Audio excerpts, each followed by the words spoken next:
That night, I locked my bedroom door for one reason. The thin safe hidden behind my mirror was open, and the USB glowed green like a watchful eye. He pounded on the door, screaming my name, then used violence to prove who owned this house, but he wasn't the one in control. I just needed 24 more hours, enough to spring a $1.2 million financial trap. And when the sound of breaking glass echoed through the company gala, he finally understood. The door I locked that night wasn't to hide. It was to open another door to the truth. My name is Leah Harper, and at 29, I never imagined I'd be plotting financial revenge against my own stepfather while living in my childhood home. But here I was, a compliance officer at Vigilant Meridian Risk, using every skill I'd learned to expose the man who'd turned my mother's house into his personal kingdom. It started 3 years ago when Mom remarried. After Dad passed from a sudden heart attack, she'd been lost, drowning in grief. Then Daryl Knox swept in. Charming, successful, co-owner of Knox Timber and Stone here in Bracken Falls, Colorado. He promised to take care of her, to fill the void Dad left behind. What he actually did was colonize our lives. The house rules came gradually. First, it was no eating after 8, then all lights off by 10:30. Soon, he was conducting security checks of every room, including mine. Never mind that I paid rent for the converted attic space, contributed to utilities, bought my own groceries. In Daryl's mind, I was a parasite, a 30-year-old failure camping out in his house. "You need structure," he'd say, rifling through my desk drawers. "Discipline, that's what your generation lacks." Mom would hover in the doorway during these inspections, wringing her hands but saying nothing. The woman who'd raised me to be independent had somehow dissolved into this man's shadow. It broke my heart, but I understood. Loneliness could make people accept things they never would have before. The turning point came 6 months ago. I'd been organizing Dad's old files. Mom had asked me to digitize them for safekeeping, when I found something that made my blood run cold. A supplemental will, properly notarized and witnessed, leaving the lake house at Alder to me. Dad had bought that property before he met Mom, fixed it up himself. It was our fishing spot, our sanctuary. But according to county records I pulled up online, the property had been transferred to something called Harbor Quill LLC 8 months after Dad died. The signature on the transfer documents looked like Mom's, but something felt off. The ink sat too perfectly on the scanned page. No pressure marks, no natural variation. That night, I started my own investigation. In my day job, I traced financial irregularities for a living. I knew how to follow paper trails, how to spot when numbers didn't add up. What I found made me sick. Daryl's company had recently landed a massive storm restoration contract, the kind that made the local business journal. He'd been bragging about it for weeks, how Knox Timber and Stone was rebuilding Bracken Falls. But the material invoices I found in his home office during one of my approved cleaning sessions told a different story. The amount of lumber delivered to job sites was consistently less than what was being billed to the Bracken Community Recovery Fund. I started backing up everything: photographs, scanned documents, financial records, onto an encrypted USB drive. The slim safe I'd installed behind my mirror became my war room. Every night after my required lights out, I'd work by the glow of my laptop screen, building a case that would make any prosecutor salivate. "Why do you always lock your door now?" Daryl demanded one evening, testing the handle. "What are you hiding in there?" "Privacy," I said simply. "I'm 29 years old." His face flushed red. "Not under my roof, my house, my rules." "Mom's house," I corrected quietly. The slap of his palm against the door frame made me flinch. "Your mother and I are married. What's hers is mine, and as long as you're freeloading here, you'll show respect." Mom appeared behind him, placing a tentative hand on his shoulder. "Daryl, please, she's just..." "Just what, Evelyn?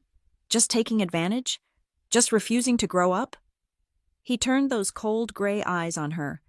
"You enable her, that's the problem." I watched my mother shrink, watched her swallow whatever defense she'd been about to make. That's when I knew. I wasn't just going to expose his financial crimes. I was going to destroy him so completely, so publicly, that he'd never be able to hurt anyone again. The plan was already forming in my mind. Not violence. That was his tool. Not mine. No. I'd use what I knew best. The inexorable power of financial systems turning against those who thought they could manipulate them. Every forged document, every skimmed dollar, every shell company would become a bar in his cage. I just needed time. Time to gather the last pieces of evidence. Time to line up the right allies. Time to set a trap so perfect that when it sprang, he'd lose everything in a single devastating night. 24 hours, that's all I needed. But first, I had to survive his escalating anger at that locked door. The storm restoration contract was Daryl's golden goose, and he couldn't stop crowing about it. Every dinner became a performance. Him gesturing with his fork as he detailed how Knox Timber and Stone was single-handedly rebuilding this community. Mom would nod along, smiling that empty smile I'd grown to hate. $3 million in contracts, he boasted one night, cutting into his steak. Largest deal in company history. The boys at the country club can't believe it. I pushed peas around my plate, thinking about the invoices I'd photographed. According to the paperwork submitted to the Bracken Community Recovery Fund, Knox Timber and Stone had delivered 40,000 board feet of premium lumber to the Riverside Reconstruction Project, but the actual delivery receipts I'd found buried in his office showed only 25,000. Where did the money for that phantom lumber go? Follow the money. That's what my training taught me. So I did. Late nights in my locked room, I traced the path. Invoices billed to the recovery fund. Payments deposited to Knox Timber and Stone's main account. Then, within days, transfers to consulting fees paid to Harbor Quill LLC, the same shell company that now owned Dad's lake house. From there, the money scattered like roaches when you turn on the light. Some went to Mainsail Holdings. Some disappeared into cryptocurrency exchanges. But a significant portion? That circled right back to Daryl's personal accounts, dressed up as investment returns. Classic wash and rinse. I'd seen it 100 times in my compliance work, though never this close to home. "You've been quiet lately," Mom said one afternoon while Daryl was at the office. We were folding laundry, a ritual from simpler times. "Is everything okay?" I held up one of Dad's old shirts. She still kept a few. "Do you remember the lake house?" Her hands stilled. "Of course. Your father loved that place." "What happened to it?" Daryl said, "He said the taxes were eating us alive, that selling it was the smart thing to do." She wouldn't meet my eyes. "He handles all that now. I'm not good with finances." "Mom," I set down the shirt, chose my words carefully. "Did you actually sign the transfer papers?" "I must have." Daryl said I did, but doubt crept into her voice. "I was taking those pills then, after your father. Everything was foggy." I pulled out my phone, showed her a photo of the signature page. "Is this your signature?" She squinted at the screen, then at her own hands. "It looks like it, but—" She traced the letters in the air. "I always make my Y loop back. This doesn't—" The seed of doubt was planted. I could see it taking root in the furrow between her eyebrows. That evening, Daryl came home in a foul mood. A supplier had questioned one of his orders, demanding upfront payment instead of the usual net 30 terms. He slammed through the house, barking about respect and reputation. "Someone's been asking questions," he said, fixing me with a stare across the dinner table. "Stirring up trouble. You wouldn't know anything about that, would you?" "I've been focused on my own work," I said truthfully. I hadn't made any calls. But Kira Moon at Frontier Ridge Bank had started noticing patterns all on her own. Financial crime investigators tend to recognize each other's handiwork, and she'd reached out to me through carefully worded emails about unusual transaction patterns that might interest a compliance professional. "Your work," Daryl sneered. "Playing with spreadsheets all day? Acting like you're some kind of detective." "Financial compliance is a legitimate career," Mom ventured. He turned on her. "Don't start. I've had enough pushback for one day." I watched him saw at his chicken, jaw clenched. The pressure was building. Good. When stressed, people made mistakes, and Daryl was about to make a big one. After dinner, I heard him on the phone in his office, voice low but urgent. No. The full amount. I don't care what your system says. This needs to move tomorrow, not next week. I pressed my ear to my bedroom floor. Thin spots in old houses were useful sometimes. He was trying to accelerate a transfer. The quarterly reporting deadline for the recovery fund was coming up. If there were discrepancies between what was billed and what was delivered, he needed to cover them before auditors started looking. But moving large sums quickly raised flags. Kira had already noticed the patterns. This would light up her dashboards like Christmas morning. I opened my laptop, pulled up the encrypted folder labeled Insurance Quotes that held my real research. 6 months of evidence, financial records, forged signatures, diverted funds, even recorded conversations from my phone when he'd bragged too loudly about his business acumen. The final piece would come from the gala, Knox Timber & Stone's annual Fall Builders Gala, where they'd announce next year's projects and celebrate this year's success. Every contractor, banker, and city official in Bracken Falls would be there. Daryl had already reserved his spot as keynote speaker. I smiled in the dark. He wanted an audience for his triumph? I'd give him one. The night everything changed started like any other.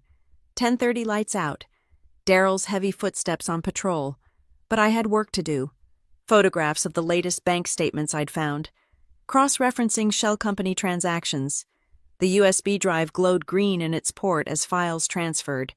Just a few more documents and my case would be airtight. That's when I heard him test my doorknob. Open this door, Leah. His voice was different. Slurred. Bourbon. I could smell it even through the gap under the door. I'm sleeping, I called back, fingers flying over the keyboard. Sleeping with the light on? You think I'm stupid? The knob rattled harder. Open! Now! My hands trembled as I ejected the USB, slipped it into the safe behind the mirror. The pen recorder in my jacket pocket. I clicked it on. A habit from documenting workplace meetings. I said open! The door shuddered under his fist. Just a minute. The wood splintered. Old houses, old locks. He burst through like a storm. Face flushed, eyes wild. I'd never seen him this far gone. You, he pointed a thick finger at me. You're the reason everything's going wrong. The questions, the banks, the suppliers. I stood slowly, hands visible, phone on the desk between us. Daryl, you're drunk. Let's talk tomorrow. We'll talk now. He grabbed my phone, saw the banking app still open, his face contorted. You little... What happened next was swift and vicious. Not toward a child. I was 29, trained in self-defense, able to protect myself.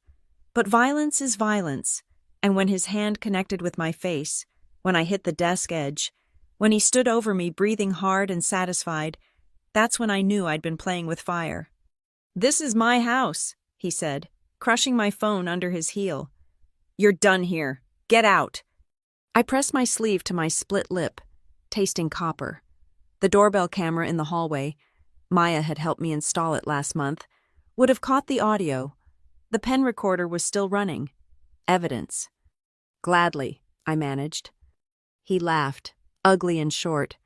Where are you going to go? Nobody wants an almost 30-year-old failure, not even your mother. But I was already moving, stuffing clothes into a bag, careful not to disturb the safe. Let him think he'd won. The USB stayed hidden, along with backup drives I'd stashed at work. Mom appeared in the shattered doorway, face pale. What, Daryl, what did you do? Gave her what she's been asking for, he said, swaying slightly. Consequences. I looked at my mother, really looked at her, the woman who'd taught me to stand up for myself, reduced to a shadow. I'm leaving, Mom. You should too. Don't, Daryl's voice dropped to a growl. Don't put ideas in her head. I shouldered my bag, touched my jacket pocket where the recorder still ran. 20 minutes of audio. More than enough. Maya answered on the second ring, despite the late hour. Leah, What's wrong? I need a place to stay, tonight. Of course, are you okay? I caught my reflection in the hallway mirror.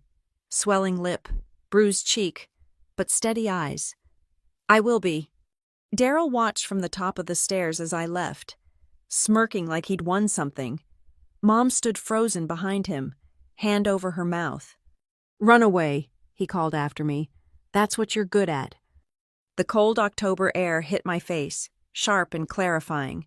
I sat in my car for a moment, photographing my injuries in the dome light. Then I drove to Maya's apartment in downtown Bracken Falls, my mind already 3 steps ahead. At Maya's kitchen table, ice pack on my face, I made my calls. First, the after-hours clinic for documentation, then Lyle Brennan, the attorney who'd handled Dad's estate. He answered even at midnight. Lawyers understood urgency. I need a restraining order, I said, and we need to talk about fraud. Big fraud. How big? 7 figures, maybe 8. His pause was calculating. Come to my office first thing. Bring everything. I touched the jacket pocket where the recorder nested. I have plenty. Maya set tea in front of me, her compliance officer mind already working. You've been building a case. For months. I pulled up my cloud backup on her laptop. Want to see how storm relief funds really get spent? We worked until dawn, organizing files, creating timelines. The USB was still in the safe at the house, but I had redundancies. Good investigators always did. The gala, Maya said suddenly. It's next week. He'll be speaking to everyone who matters. I smiled despite the ache in my jaw. I know. Leah? She recognized that look. What are you planning? Justice, I said. The kind that comes with handcuffs and frozen assets. My phone, my old backup phone, buzzed. A text from an unknown number that I recognized as Kira's burner. Unusual activity flagged. Multiple accounts. Need to talk. The pieces were falling into place. Daryl thought violence would silence me, send me scurrying into the shadows, but he'd miscalculated. He'd given me the final weapon I needed, visible proof of who he really was. I replied to Kira, tomorrow, bring everything. 24 hours, that's what I'd told myself I needed. Now the clock was ticking, and Daryl Knox was about to learn what happened when you cornered someone who fought back with spreadsheets instead of fists. The conference room at Lyle Brennan's law firm became my war room. Papers covered every surface. Bank statements, incorporation documents, property deeds. The bruise on my cheek had turned purple-green, a visceral reminder of why I was here. Walk me through it again, Lyle said, legal pad at the ready. I pointed to the flowchart I'd created. Harbor Quill LLC was incorporated 3 months after Dad died. The registered agent is Patricia Wells, Daryl's personal assistant at Knox Timber and Stone. Shell Company number 1, Lyle muttered, taking notes. From there, it gets interesting. I traced the connections with my finger. Harbor Quill purchases the lake house from Mom for $50,000, about a third of its value. But here's the thing. I produced the deed transfer. Look at the signature. Lyle held it to the light, comparing it to Mom's actual signature on other documents. Digital forgery, not even a good one. Mom was heavily medicated then.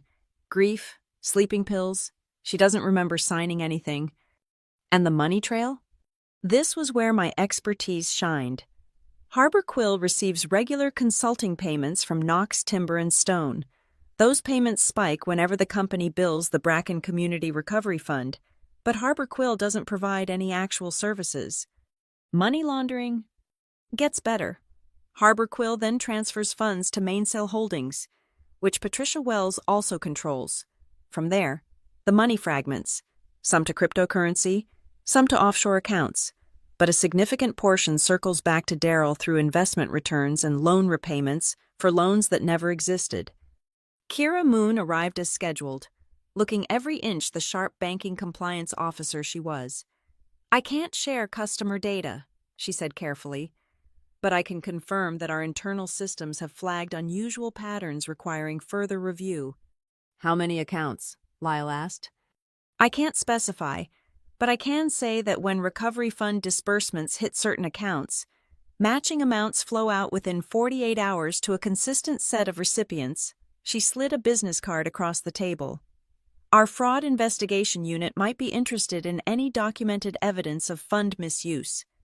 The piece that made me proudest came from satellite imagery. I'd subscribed to a commercial service, the kind construction companies use to monitor progress. The photos told a damning story. "Look at the Riverside project," I said, pulling up before and after images. According to invoices, they delivered materials for 50 homes. The satellite shows construction on maybe 30. Where did the materials for those phantom 20 homes go? "Let me guess," Lyle said dryly. "Back to Knox inventory to be resold? Or to private projects for Daryl's country club buddies? I have photos of lumber with Riverside lot stamps at 3 different personal construction sites." Maya had been quietly documenting everything, her phone recording our entire strategy session. "The gala is in 4 days. What's the plan?" I smiled, though it hurt my bruised face. "Daryl thinks he's giving a triumph speech. He's actually walking into an ambush." "Legal ambush," Lyle clarified. "We file the civil suit that morning. Fraud, conversion of assets, assault. The process server will have instructions to serve him at the gala." "Public humiliation," Maya noted. His favorite weapon turned against him. "But that's just the opening move." I pulled out my laptop.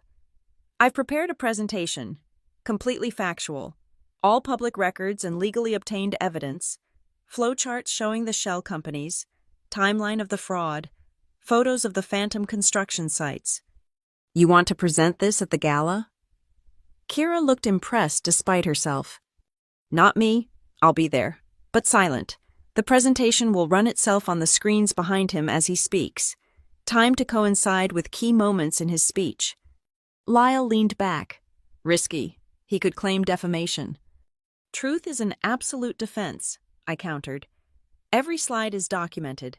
Plus, I'll have just been served with a restraining order. I won't say a word." "What about your mother?" Maya asked gently. "That was the hardest part. I've prepared a separate package for her. The forged signatures, the real value of the lake house, evidence of the affairs." "Affairs?" Lyle's eyebrows rose. "Patricia Wells isn't just his assistant. I have hotel receipts, credit card records, all from his business accounts. By the way, another form of fraud."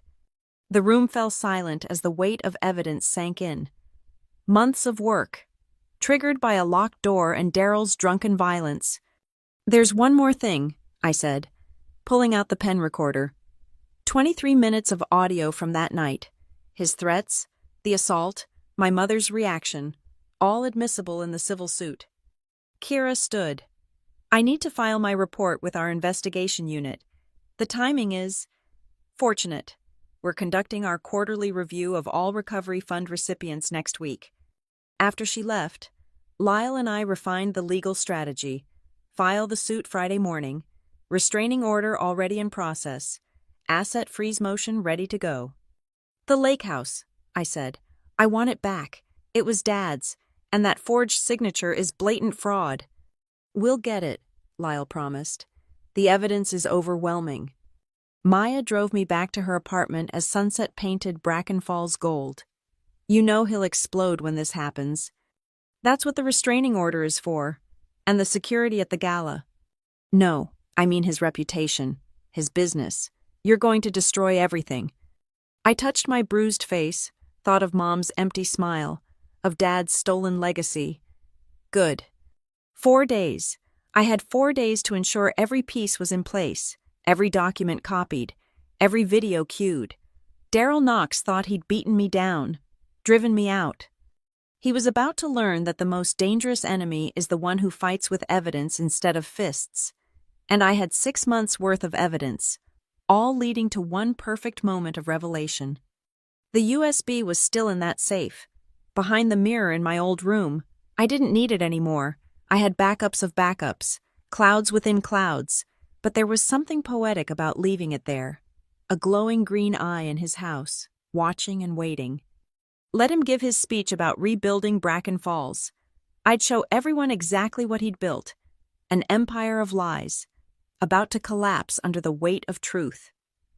Friday morning arrived crisp and clear. Lyle filed the civil suit at 8 a.m. sharp.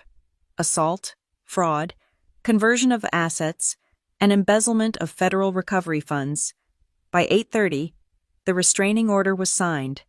By 9, Kira's banking compliance team had initiated their routine audit that would freeze any suspicious transactions. The wheels of justice, properly greased with evidence, turned with surprising speed. "Process server is ready," Lyle confirmed by phone. "He'll be at the gala with cameras rolling, legal documentation of service." I stood in Maya's apartment, applying concealer to the fading bruise. Tonight wasn't about hiding what he'd done. It was about revealing everything else. "You sure about this?" Maya asked. Zipping up her cocktail dress, as my +1, she'd have a front-row seat to Daryl's destruction. "He thinks he won," I said, applying lipstick carefully. "He threw me out of my own father's house, stole from disaster victims, and thought violence would keep me quiet. Yes, I'm sure." My phone buzzed. "Mom, where are you? Daryl says you're not welcome at the gala." I typed back, "I'll be there. Check your email at exactly 7:30. The package I'd sent her was time-locked, a service that wouldn't deliver until the specified moment. Inside, every forged document, every affair receipt, every piece of evidence that showed who she'd really married. She deserved to see it all before the public did. Another message, this one from Patricia Wells of all people. "Need to talk, urgent, about Harbor Quill. Interesting, rats and sinking ships." I called her from a blocked number. Her voice was tight with panic. "I know who you are. I know what you're doing. I had nothing to do with the fraud. I just filed paperwork." "Then you have nothing to worry about," I said calmly. "I have emails, instructions from Daryl about the transfers, written proof it was all his idea. Forward them to this number." I gave her Lyle's direct line. "Do it now, and we'll note your cooperation." The sound of rapid typing.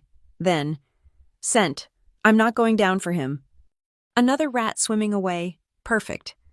The Bracken Falls Convention Center glittered with fairy lights as we arrived. The Fall Builders Gala was the social event of the season.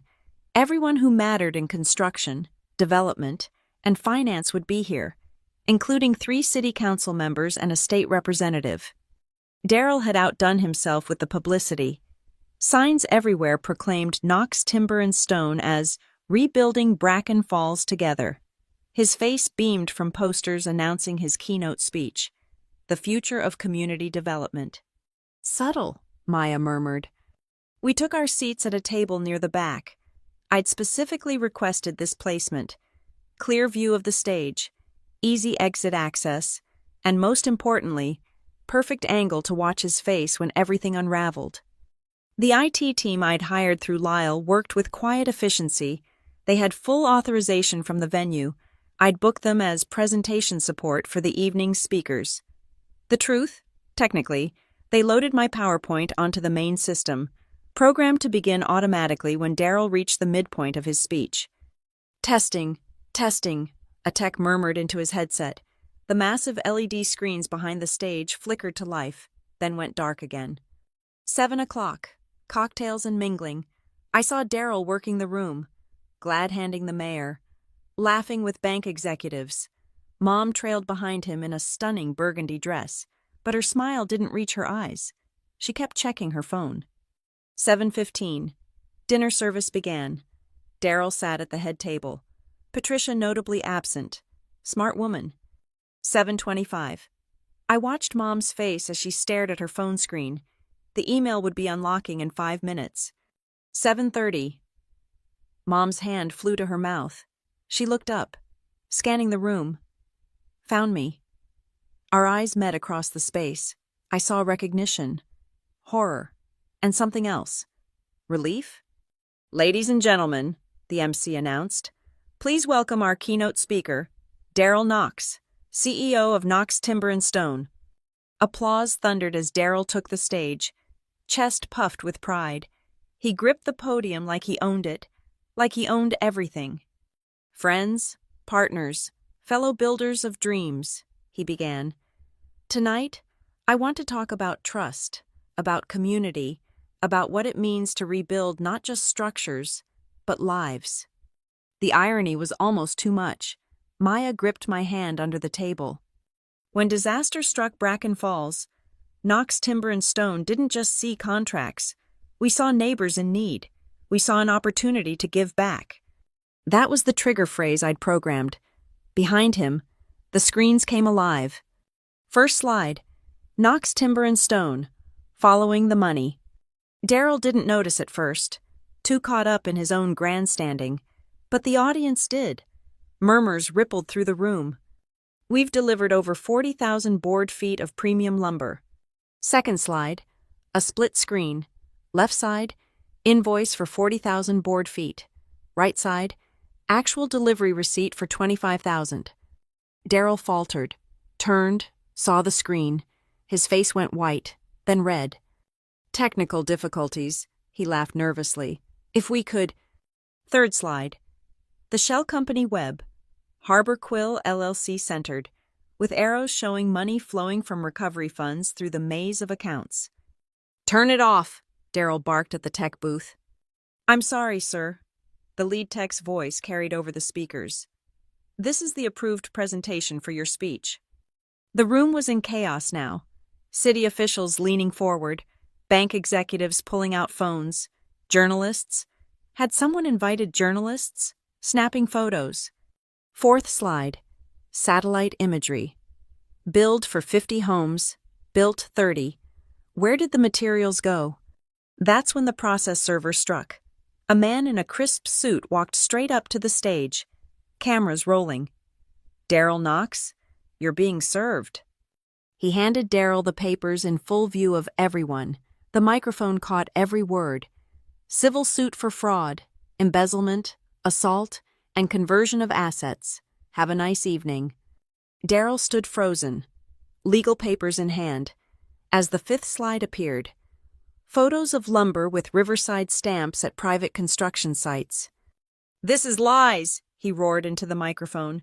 "Manipulation. I know who did this." Sixth slide. A timeline of the fraud, clean and clinical, with document numbers and dates. The mayor was on his feet. The state representative was on her phone. Mom had moved from the head table, walking steadily toward the exit, toward me. "Mr. Knox," the MC tried to regain control. "Perhaps we should—" But Daryl wasn't done. He spotted me in the crowd, pointed with a shaking finger. "Her! This is all her! Ungrateful!" Security moved in then, suggested firmly that he leave the stage. The screens kept cycling through evidence as he was escorted out. The final slide was simple. For fraud reporting, contact Frontier Ridge Bank Compliance Department. Kira's team would be busy tomorrow. Mom reached our table as the room exploded in conversation. Without a word, she pulled me into a hug. "The Lake House papers," she whispered. "I signed a transfer back to you an hour ago. Lyle has them." "Mom, I'm staying with my sister tonight. Already packed." She pulled back, touched my fading bruise with gentle fingers. "I'm so sorry I let this happen." "It's not your fault." "No," she agreed, steel in her voice now. "It's his, and he's going to pay for it." As we left the convention center, I could hear Daryl in the parking lot, screaming at his lawyer on the phone. Something about frozen accounts, about criminal investigations, about impossibility. But it wasn't impossible. It was inevitable. The moment he'd raised his hand to me, the moment he'd thought violence would win, he'd already lost. The USB still sat in that safe, glowing green in the darkness of my old room, but its work was done. The truth was out, spreading like wildfire through Bracken Falls' interconnected business community. By morning, Knox Timber and Stone would be under federal investigation. The recovery fund would claw back every stolen penny, and Daryl Knox would learn what it meant to truly lose everything. All because he couldn't stand a locked door. The Bracken Falls Convention Center sparkled like a jewel box. 500 of the city's most influential people gathered under crystal chandeliers. The Fall Builders Gala, was Knox Timber and Stone's crown jewel event, and Daryl had spared no expense. Banners proclaimed, "Building tomorrow, together," while his company logo dominated every surface.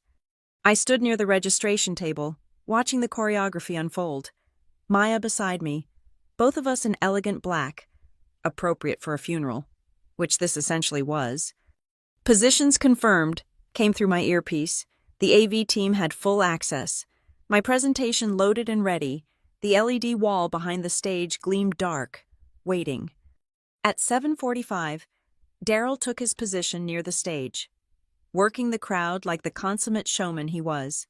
Navy suit, gold cufflinks catching the light, that practiced smile that had fooled my mother and half the city.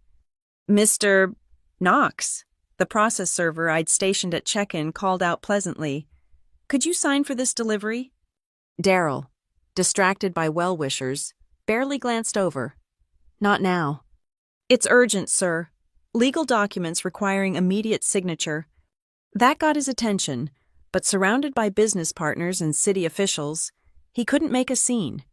He signed with irritation, tucked the envelope inside his jacket without reading it. The server's body camera captured everything. Legal proof of service, time-stamped 7:47 p.m. Across the room, I watched Kira Moon speaking quietly with two other banking executives. Their phones were out, fingers scrolling through what I knew were emergency compliance alerts. The freeze orders had hit 30 minutes ago. Knox Timber and Stone's operating accounts, the shell companies, even Daryl's personal holdings, all locked pending investigation. Mom entered at 7:50, and my breath caught. She looked radiant but determined, wearing the diamond necklace Dad had given her for their anniversary. She moved through the crowd toward me, ignoring Daryl's attempts to catch her eye. "The papers are filed," she said quietly when she reached us. "The lake house deed, corrected and notarized. Lyle says it's ironclad." "You didn't have to come," I said. "Yes, I did." She took my hand. "I need to see this. We both do." The lights dimmed at 8 p.m. sharp. The MC, Councilman Richards, who'd personally benefited from Knox Timber's renovations, took the stage. "Ladies and gentlemen, before we begin tonight's program, I'd like to remind everyone that our presentation screens will be displaying relevant materials throughout the evening's speeches." Standard announcement. He had no idea what was coming. "Please welcome our keynote speaker, a man who needs no introduction, Daryl Knox." Thunderous applause. Daryl strode to the podium like Caesar entering Rome. The screens behind him remained black, waiting. "Thank you, Tom, friends, partners." He launched into his prepared remarks about community, trust, and rebuilding. I let him get comfortable, let him find his rhythm. At the 3-minute mark, he reached the trigger phrase, "transparent in our dealings." The screens blazed to life. Financial flowcharts filled the massive LED wall. Not accusations, just facts, numbers. Arrows showing money moving from FEMA accounts through Knox Timber and Stone into Harbor Quill LLC. Daryl didn't notice immediately, focused on his notes, but the audience did. A ripple of confusion, then interest, spreading through the room like wildfire. "We've managed to stretch every dollar," Daryl continued, oblivious. The display changed, invoice comparisons, amount billed versus amount delivered, the discrepancies highlighted in red. Someone gasped, phones appeared, photos snapping. Daryl finally sensed the shift, turned to look behind him. His face was a masterpiece of emotion, confusion, recognition, rage, all in the span of seconds. "Technical difficulties," he managed, voice cracking. "If someone could—" The next slide, satellite imagery, empty lots where completed homes should have stood, timestamps, coordinates, irrefutable. "Turn it off," Daryl commanded, but the AV team followed their contract, with me, not him. The room erupted, board members on their feet, reporters, invited by an anonymous source, pushing forward, city officials backing away from the head table like Daryl had plague. That's when he spotted me. "You," he pointed from the stage, microphone amplifying his fury. This is fraud. Defamation. I'll sue. Mr. Knox? Kira Moon's clear voice cut through the chaos. She stood near the stage, flanked by two men in dark suits. I'm here with representatives from the Federal Financial Crimes Task Force. We need to discuss your accounts. The screens kept cycling. Property records, shell company registrations, a particularly damning email from Patricia Wells. Per your instructions, moving funds to Harbor Quill today. Daryl grabbed the microphone stand like a weapon. This is a setup, a conspiracy. Sir, one of the federal agents stepped forward. Please step down from the stage. But Daryl's eyes were locked on me. In them, I saw the moment he understood. Not just that he'd lost, but that I'd orchestrated every second of his downfall. Security moved in as he lunged toward the stairs, toward me. Professional hands restrained him, guided him away from the microphone that was still broadcasting his snarled threats. The final slide appeared as they removed him. If you have information regarding fraudulent use of disaster relief funds, please contact. Mom squeezed my hand as Daryl was escorted out, his shouts echoing through the stunned ballroom. The MC tried to restore order, but the damage was done, within minutes. The gala emptied as attendees fled the scandal. The house key, Mom said, pressing cold metal into my palm. He won't be needing it anymore. We walked out together, past the abandoned head table, past the Knox timber and stone banners that would be worthless by morning. In the parking lot, federal agents were loading boxes into vans, evidence seized from the company offices in a coordinated raid. Daryl sat in the back of one vehicle, his perfect suit rumpled, his empire in ruins. He saw us and pounded on the window, mouth moving in silent curses. I touched my healed cheek, remembering another night, another violence. Then I turned away. He wasn't worth another second of my attention. The lake house, Mom said as we reached our cars. Want to drive out there tomorrow? I haven't been since Dad, I finished. Yes, I'd like that. The implosion was swift and total, like watching a building demolish in slow motion, each support beam buckling in sequence until nothing remained but dust. 8:03 p.m. The screens behind Daryl shifted to a new slide. Banking records.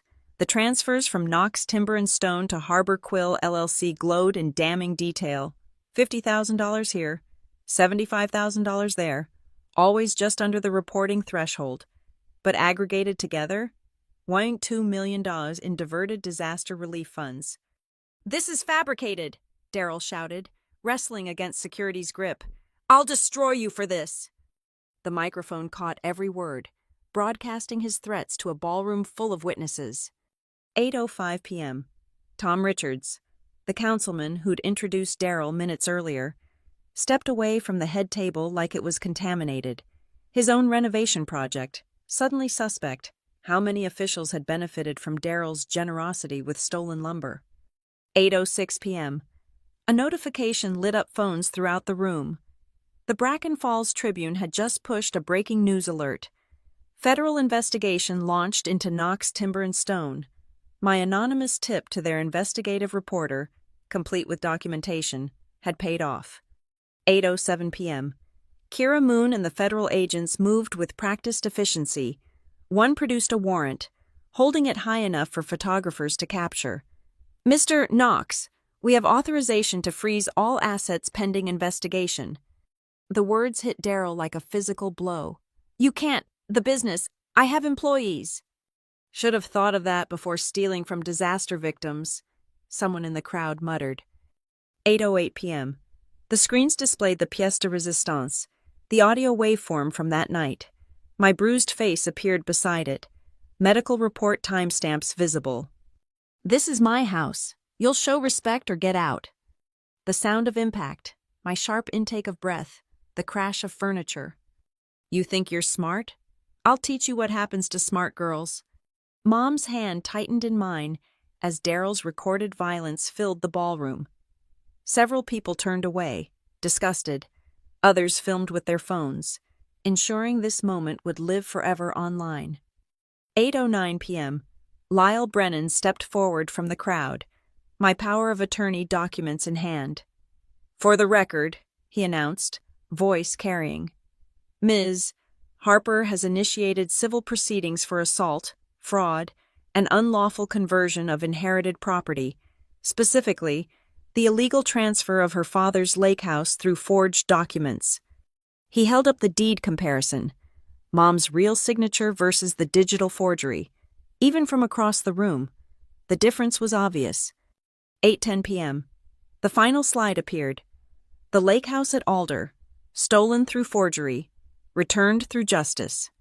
Photos of the property filled the screen. Dad's sanctuary, the place where he'd taught me to fish, to think, to stand up for what was right. The place Daryl had stolen through deception when Mom was drowning in grief and medication. "That house is mine," Daryl roared.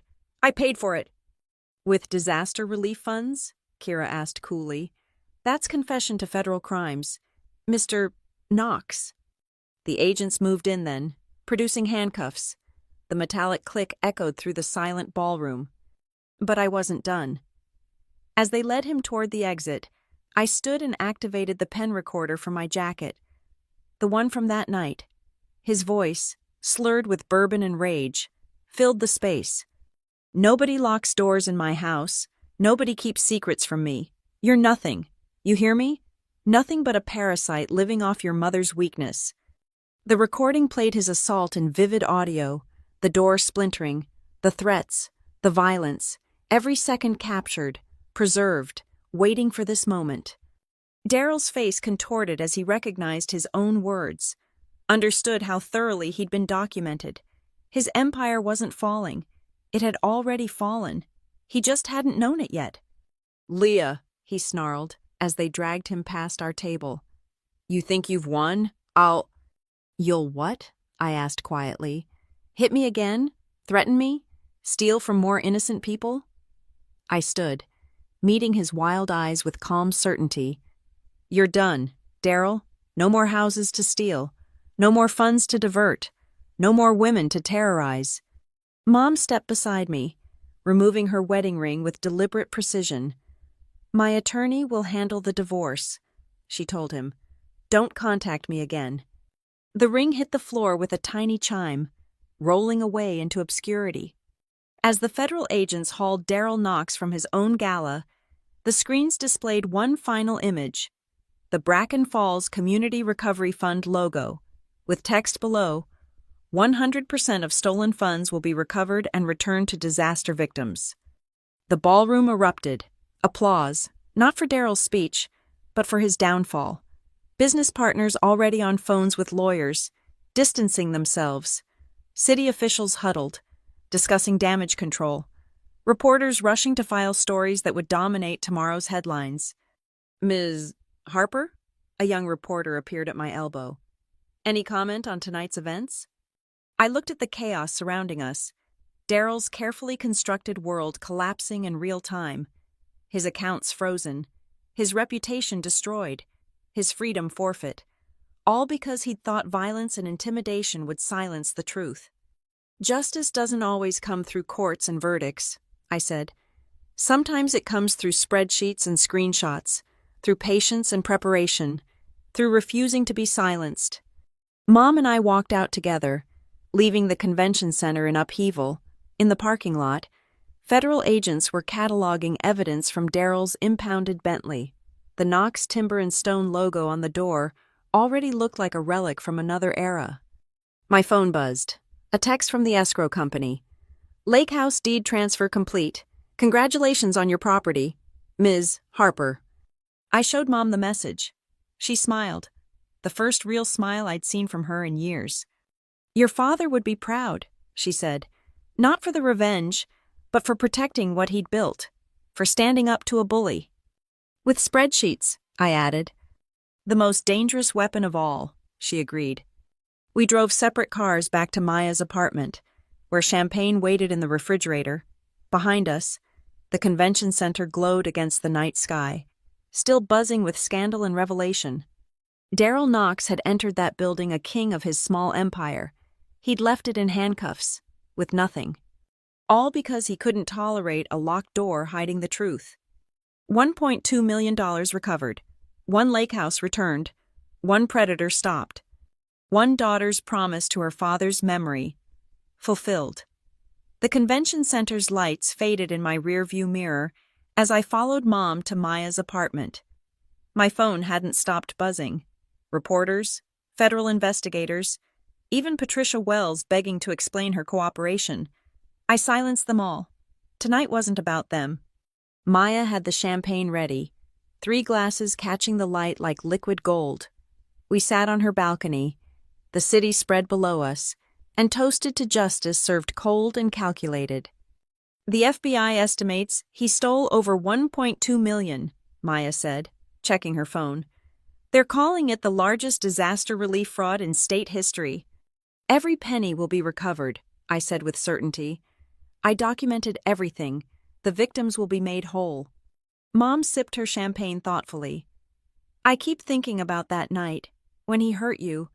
I stood there, frozen, useless. Her voice cracked. What kind of mother? Stop. I took her hand. He manipulated you, isolated you. That's what predators do. But when it mattered, when you saw the truth, you acted. That's what counts. She squeezed back, tears streaming. The divorce lawyer says it'll be straightforward. With the criminal charges, the assault, the fraud, I'll be free within months. And the house? Yours too. If you want it. I can't live there anymore. Too many memories of him polluting what your father built. I thought about it.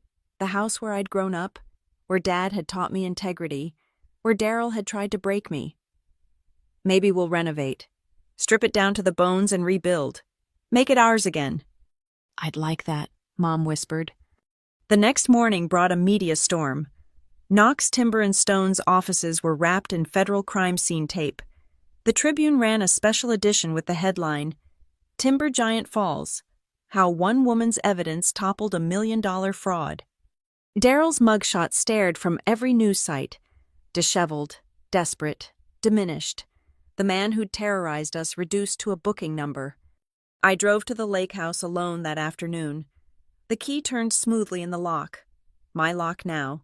Legally and completely. Inside, everything remained as Dad had left it. His fishing poles in the corner, his favorite chair by the window, even his coffee mug on the kitchen counter, waiting for him to come back from a dawn fishing trip that had stretched into eternity. But there were new additions, too. Papers scattered on the dining table. Daryl's plans to demolish and rebuild, to erase Dad's memory entirely.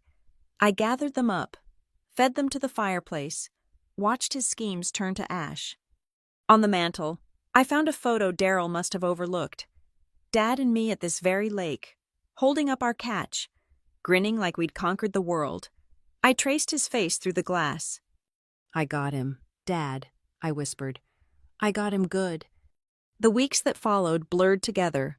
Federal trials, asset forfeiture, testimonies. Daryl got 15 years federal time, no parole. The judge, reviewing the evidence, called it a breathtaking abuse of public trust and private violence. Every stolen dollar was recovered. Every victim compensated. The shelter Daryl had shortchanged received double their original allocation. Anonymous donation from a concerned citizen who'd liquidated some recently inherited lake property investments. Mom flourished in freedom. The gray exhaustion lifted from her face. She started teaching again, moved into a sunny apartment downtown, even joined a book club. Romance novels, she confided with a girlish laugh. The trashier the better. I'd forgotten what it felt like to choose my own books. Patricia Wells turned state's evidence, providing hundreds of emails documenting Daryl's schemes. She got probation and community service, teaching financial literacy at the women's shelter. Poetic justice. The lake house became my weekend sanctuary. I kept Dad's things but added my own. A state-of-the-art security system, a home office where I consulted on financial fraud cases, a new dock where Mom and I met for sunrise coffee. One evening, 6 months after the gala, I sat on that dock with my feet in the water. The USB drive, the one that started everything, dangled from my keychain now. A reminder that sometimes the smallest objects hold the greatest power. My phone rang. Lyle Brennan. "Thought you'd want to know," he said. "Daryl's lawyer just contacted me. He wants to make a deal. Information on other contractors running similar schemes in exchange for reduced time." I laughed, really laughed. Let him rot. The FBI doesn't need his help. I've been documenting the whole network. You have? What can I say? I learned that locked doors protect more than just privacy. They protect justice too. As sunset painted the lake gold and crimson, I thought about that night, the splintering door, the violence, the moment I decided that spreadsheets would be my weapons and patience my armor. Daryl Knox had thought he was entitled to everything. My home, my inheritance, my submission. He'd believed violence was power and intimidation was control. He'd been wrong. Real power was a green glowing USB drive. Real control was evidence, methodically gathered and precisely deployed. Real victory was watching a bully's empire crumble from a foundation of his own crimes. I stood, stretched, headed back to the house Dad had loved. Tomorrow, Mom would visit and we'd plan the renovations. New memories to layer over the old. But tonight, I'd sit in Dad's chair, watch the stars reflect on the water, and savor the perfect arithmetic of justice. One locked door, one USB drive, one night of revealed truth. $1.2 million recovered, 15 years in federal prison, 2 women free, and one lake house returned to its rightful owner, not through violence or theft, but through the unassailable power of truth preserved in pixels and spreadsheets. Daryl had broken down my door that night. In return, I'd broken down his entire life. The green light of that USB had indeed been a watching eye, and in the end, it had seen everything. Thank you so much for listening to this story of justice served not with fists, but with files. I hope Leah's journey reminded you that sometimes the most powerful revenge is simply revealing the truth. Where are you listening from today? Drop a comment below and let's connect. If this story resonated with you, please subscribe to the channel and share your thoughts. I'd love to hear what you think about standing up to bullies with evidence instead of violence.